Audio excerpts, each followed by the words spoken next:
જય મહારાજ, જય શ્રી કૃષ્ણ।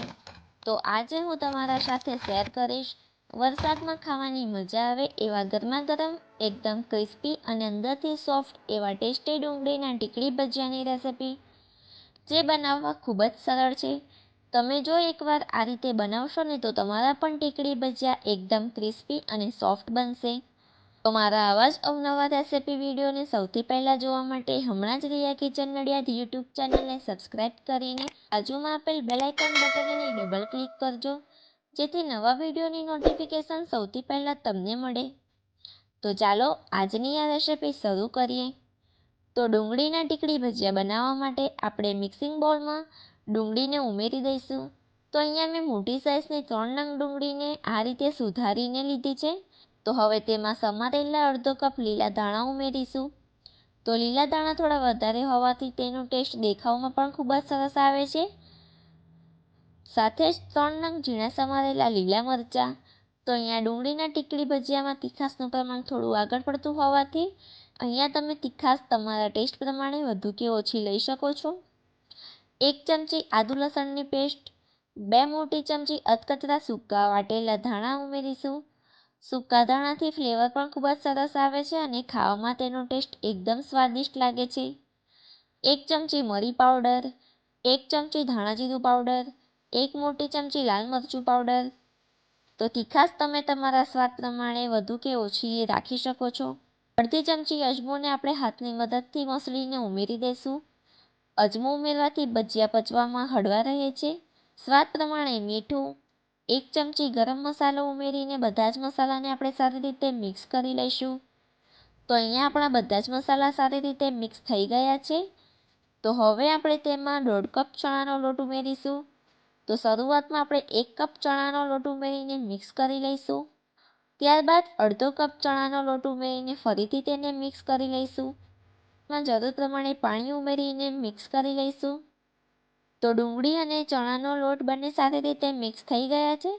તો હવે ડુંગળીના ટીકડી ભજીયાને આપણે બહારથી વધારે ક્રિસ્પી બનાવવા માટે તેમાં 1/4 કપ ચોખાનો લોટ ઉમેરીશું। તો બહાર જે ટીકડી ભજીયા મળે છે તે સેમ આ જ રીતે બનતા હોય છે। તો હવે ચોખાનો લોટ ઉમેરવાથી તેમાં બાઇન્ડિંગ પણ સારું મળશે અને આપણા ડુંગળીના ટીકડી ભજીયા એકદમ બહાર જેવા ક્રિસ્પી બનશે। ત્યારબાદ તેમાં જરૂર પ્રમાણે પાણી ઉમેરીને આ રીતનું બેટર તૈયાર કરી લઈશું અને 5 મિનિટ ઢાંકણ ઢાંકીને તેને રેસ્ટ આપીશું। તો અહીંયા 5 મિનિટ પછી આપણે બેટરને એકવાર મિક્સ કરી લઈશું। ત્યારબાદ હવે તેમાં આપણે 1/4 પિંચ જેટલો ખાવાનો સોડા ઉમેરીશું અને તેને એક્ટિવ કરવા માટે લીંબુનો રસ, સાથે જ 2 ચમચી તેલ ઉમેરીશું અને તેને બરાબર મિક્સ કરી લઈશું। અને આ રીતે ફેટવાથી તેમાં હવાના કણ ભરાશે અને આપણા ડુંગળીના ભજીયા એકદમ ફૂલેલા અને સોફ્ટ બનશે।